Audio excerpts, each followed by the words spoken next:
আজ ঈদ উজ্জোহা। বকরি ঈদকে ঘিরে দেশ জুড়ে উৎসবের মেজাজ। বহরমপুরে ঈদের নামাজ শেষে উৎসবে সামিল হলেন বহরমপুরের বিধায়ক সুব্রত মৈত্র। বৃহস্পতিবার সকালে গোড়াবাজার শহীদ ক্ষুদিরাম পাঠাগারে শুভেচ্ছা বিনিময় করেন সুব্রত মৈত্র। বিধায়ক জানান, ছোটবেলার বন্ধুদের সাথে দীর্ঘদিন ধরেই ঈদের নামাজ শেষে শুভেচ্ছা বিনিময়ে সামিল হন তিনি। ঈদ উজ্জোহা উপলক্ষে সমস্ত মুসলিম সমাজের মানুষ সকালবেলায় নামাজ পড়ার পর তাদের বাড়িতে আরও কিছু অনুষ্ঠান আছে। সেই অনুষ্ঠানের পাক মুহূর্তে এরা আজ বলে নয়, প্রায় 20, 25, 30 বছর ধরে সবই আমার পাড়ার ভাই, কেউ ছোটোবেলার বন্ধু, একসাথে মিলে ডাঙ্গুলি খেলেছি, টিপ্পি খেলেছি, ফুটবল খেলেছি। এরা প্রত্যেকেই আমার অন্তরের এবং আন্তরিক। প্রতিবারই ঈদ এবং ঈদ উজ্জোহা নামাজ পড়ার পর আমার সাথে এসে এরা মিলিত হয়।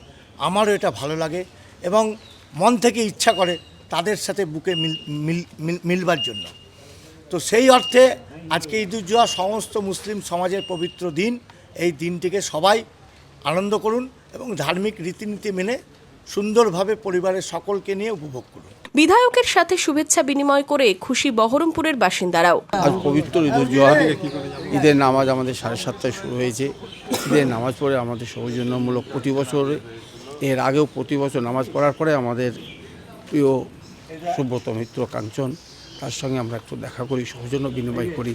এবারও আমরা তার কোনো বিরূপ হয়নি, আমরা এসেছি সকলে, তার সঙ্গে দেখা করেছি, ভ্রাতৃত্ব বিনিময় করেছি।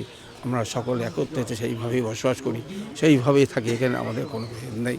আমরা খুব আনন্দিত এবং আমরা খুব খুশি। Bureau report, Madhyabanga news. Manmohini Health Care, স্বাস্থ্য সেবায় অটুট শ্রেষ্ঠত্বের শিরোপা।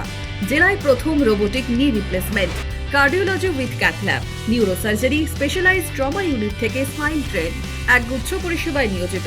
Manmohini Health Care, quality care with personal touch, Baharampur শিল্প তালুক।